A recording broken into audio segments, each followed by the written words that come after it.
दोस्तों एक प्रसिद्ध लेखक जिनका नाम है जॉन लुबक, इन्होंने दोस्तों कहा है कि बच्चों को हमें सभी बच्चों को पढ़ाना जरूरी नहीं है, लेकिन सबसे जरूरी ये है कि हर बच्चे को सीखने की कला देना चाहिए, उनको सीखने के लिए प्रेरित करना चाहिए। तो साथियों सभी को मेरा जय हिंद।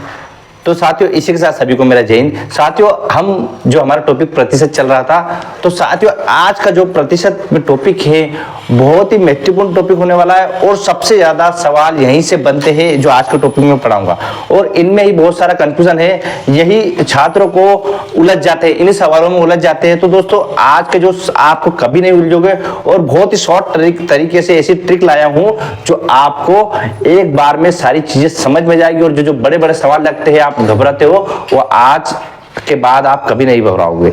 लेकिन दोस्तों ये वीडियो जितने लोग आप देख रहे हो, जितने विद्यार्थी, सभी लोगों को शेयर करें, ज्यादा से ज्यादा लोगों को शेयर करें, तो ज्यादा से ज्यादा लोग इस चीज को, ट्रिक को सीखने में उनको आसानी होगी। तो दोस्तों देर ना करते हम शुरुआत करते हैं। पहला सवाल देखते हैं दोस्तों क्या है ना, ये अलग टाइप का, हम 5-6 टाइप के पढ़ चुके हैं, ये अपना 5वीं टाइप का, 6ठी टाइप का सवाल है, मतलब अलग अलग टाइप से जो सवाल दे रखे हैं ना।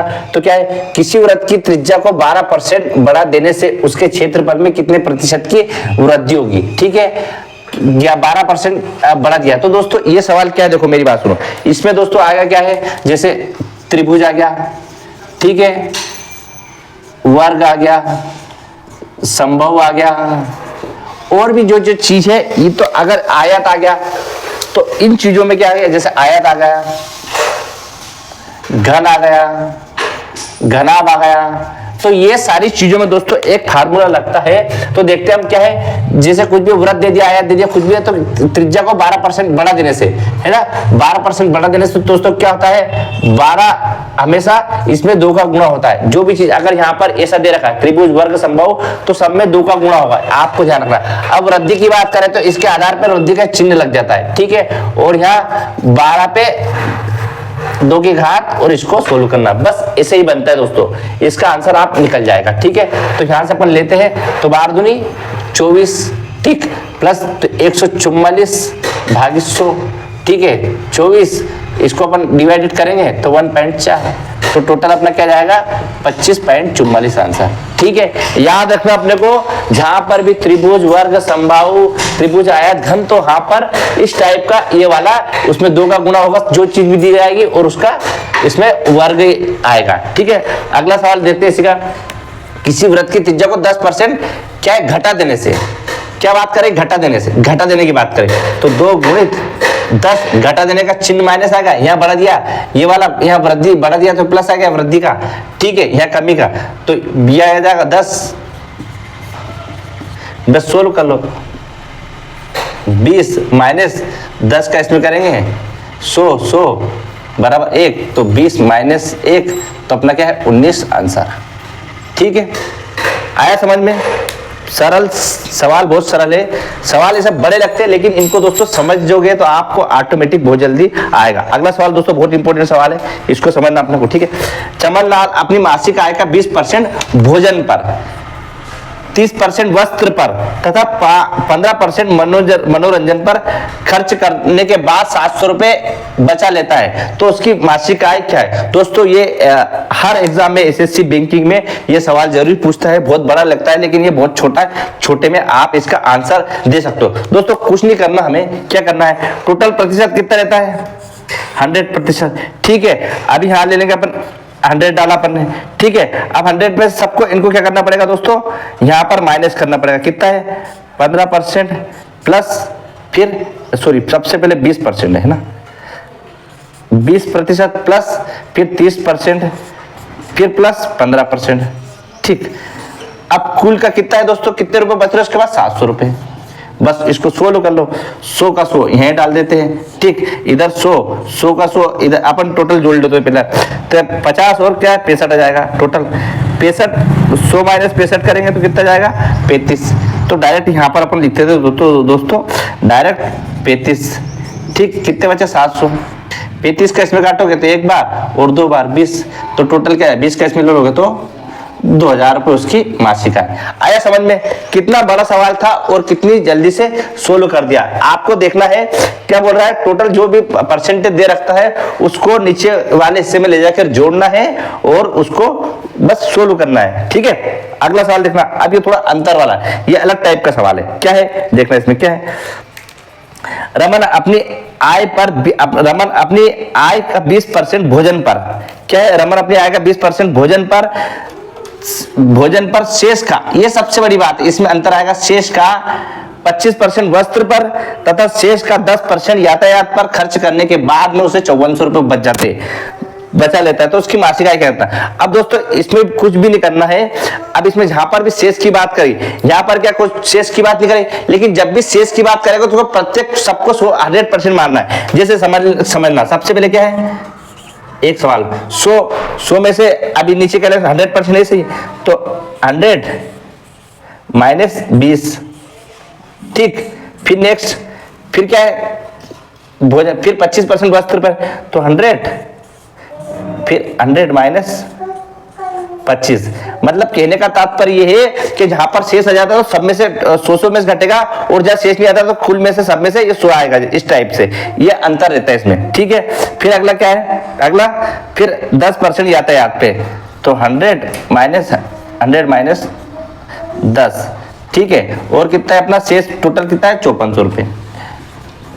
ठीक है, इस सवाल को बहुत सरल है, कुछ नहीं करना है, यहां तक आपको समझ में आ गया, इससे कर लो, कुछ नहीं करना। 100 नीचे कितना बचेगा 80, फिर 100 नीचे 75, फिर 100 90 और इधर 5400। बस इसको हल कर, अब इसको हल करके देखिए आपका आंसर ऑटोमेटिक आ जाएगा। ठीक है, चलते दोस्तों नेक्स्ट सवाल पे। क्या है, एक व्यक्ति अपनी आय का 1/5 भाग पत्नी पर शेष का, अब यहां बहुत जरूरी है दोस्तों, ये शेष की बात कर रहा है ना, ये शेष का भी आया, तो एक व्यक्ति अपनी आय का 1/5 भाग पत्नी पर शेष का। अब शेष में मैंने क्या बताया था, एक वो सिस्टम है, कुछ नहीं करना, इसमें अपोजिट 5 ले लो। ठीक है, अब 5 में से क्या जाएगा 1 माइनस, ठीक, फिर गुणा, फिर अपने बड़े बेटे का शेष का 1/4 भाग, तो 4 ऊपर आ जाएगा, फिर 4 माइनस 1, फिर छोटे बेटे का देने के बाद भी फिर हाँ शेष का 2/7 भाग उधर ले गया, इधर आगे पीछे कुछ भी कर लो कोई दिक्कत नहीं, तो 7/7 माइनस 5 बराबर कितने बचे उसके बाद 900 रुपये। बस इसको सोल्व कर लो, कैसे करोगे, यहाँ से आप देखेंगे 5 गुणित 4 गुणित 4 गुणित 3 गुणित 7 गुणित 5 इंटू 900, बस इसको सोल्व कर लो, आंसर आ जाएगा, है ना। करके देखते एक बार, फिर ये भी एक बार, 3 का बचा, है ना, 3 बचा तो 3 ने करना, 300 तो 2100 आंसर। ठीक है, लग रहा बड़ा, शेष का मतलब समझना, शेष का मतलब इस टाइप से नीचे में कुल में से हमेशा घटाना, और अलग टाइप का पार्ट में दिया है तो ये इसमें से इसमें माइनस हो जाता है। ठीक है, अगला क्वेश्चन देखते हैं। किसी परीक्षा में एक छात्र 28% अंक प्राप्त करता है और 14 अंक से फेल हो जाता है, ठीक, फेल हो रहा है, और एक अन्य छात्र 32% अंक प्राप्त करता है और पास होने से 18 अंक अधिक लाता है। तो दोस्तों इसमें क्या करना, जो परसेंटेज जिसकी चीज है उसको लिख लो 32%, ठीक है, और इधर अंक है, क्या है, अंक कितने पहले के वाले के 14 और 18, है ना, 14 प्लस 18 इनको जोड़ते हैं, कितना जाएगा 32 अंक हो गए, और परसेंटेज माइनस, मतलब परसेंटेज जो घटेगी और अंक जो जुड़ेगा, तो क्या है 32 गुणित 100 अपन में 4 काट दो 8 बार, तो मतलब टोटल अंक कितना हो जाएगा 800 अंक। आया समझ में, प्रैक्टिस करते जाओगे आता जाएगा, जितनी प्रैक्टिस करोगे उतनी स्पीड आपकी बढ़ेगी। ठीक है, इसमें समझना, ये सवाल बहुत इंपॉर्टेंट है। क्या है, एक नगर की जनसंख्या 50,000 है तथा इसमें क्रमशः 3 वर्षों में 5%, 10%, 20% की वृद्धि हुई, तो 3 वर्ष बाद इसकी जनसंख्या क्या होगी। कुछ नहीं करना है, 50,000 लिख लो, ठीक है। अब ये बात समझना, ये आपको मालूम है 5% क्या होता है टोटल, ठीक है, 5% एक बता देता हूं, तो क्या होता है 105/100, फिर इसको काट लो तो क्या जाए 21/20, ठीक है। तो मैं डायरेक्ट लिख दूंगा क्योंकि अपने को मालूम है प्रैक्टिस कर रहे हैं अपन, है ना, तो डायरेक्ट उसका आंसर आ जाएगा। डायरेक्ट कैसे, बस 21/10 21/20, ठीक। अगला 10% है तो 10 का क्या जाएगा 110%, तो 110 का क्या अपन डायरेक्ट काटने के बाद 10 आ जाएगा, फिर 20 का, तो 20 का क्या जाएगा, 20 का डायरेक्ट काटोगे तो 20 का डायरेक्ट काटोगे तो 20 120%, तो 120 ले लोगे, मान लो 120 आपके पास दे रखे हैं और 100% काटोगे इसको तो 6 बार 5 बार, तो डायरेक्ट लिख दो ना। जब आपका स्पीड ऐसे बढ़ेगी, तो आप प्रैक्टिस करते जाओगे तो ऑटोमेटिक आपका आंसर हर चीज का आता रहेगा, आएगा धीरे धीरे सब चीज आपको समझ में जाएगी, धीरे धीरे सबका आंसर ऑटोमेटिक आना लगेगा। ठीक है, इसको सोलो कर लोगे तो आपका आंसर आ जाएगा। ठीक है दोस्तों, ये तो दोस्तों देखते हैं अपना अगला सवाल 8वें नंबर का, और ये भी अलग टाइप का है। किसका क्या है समझते हैं। अंडे के मूल्य में 20% की वृद्धि हुई होने से कोई व्यक्ति 145 रुपए में 2 दर्जन अंडे कम खरीदता है, तो इसका बढ़ावा मूल्य क्या होगा। कुछ नहीं करना है, बिल्कुल सरल है, 20% अपॉन में 100 क्या है, और 145 रुपए में 2 दर्जन। बस इसको सोलो कर लो तो कितने, 1 बार 5 बार 145 गुणित 2। ठीक है, तो क्या है इसका काटेंगे तो 2 बार 5 से 2 बार और 9 बार 29 का 2 ले 14.5 आपका आंसर। ठीक है, ये दोस्तों आज का जो टॉपिक है बहुत इंटरेस्टिंग था और बहुत ही जरूरी था। ये एग्जाम में कोई से भी ले लो, ये बड़े बड़े सवाल आते हैं, दिखते बड़े बड़े लेकिन शॉर्ट ट्रिक में निपट जाते हैं, है ना। ठीक है, तो दोस्तों ये आपको जो समझ आया हमें कमेंट करके जरूर बताएं, क्योंकि इसका नेक्स्ट पार्ट मैं बनाने वाला हूं। ठीक है, आगे वाला वो भी महत्वपूर्ण सवाल आएंगे। तो दोस्तों ऐसे ही अपने लाइफ में आपने जो टारगेट बनाया उसको पाने के लिए निरंतर संघर्ष करते रहिए, मेहनत करते रहिए, अपने बड़े माता पिता सज्जनों गुरुजनों का सम्मान करते रहिए और ऐसे ही आगे बढ़ते रहिए। मिलते दोस्तों नेक्स्ट दिन। जय हिंद, जय भारत, वंदे मातरम, भारत माता की जय।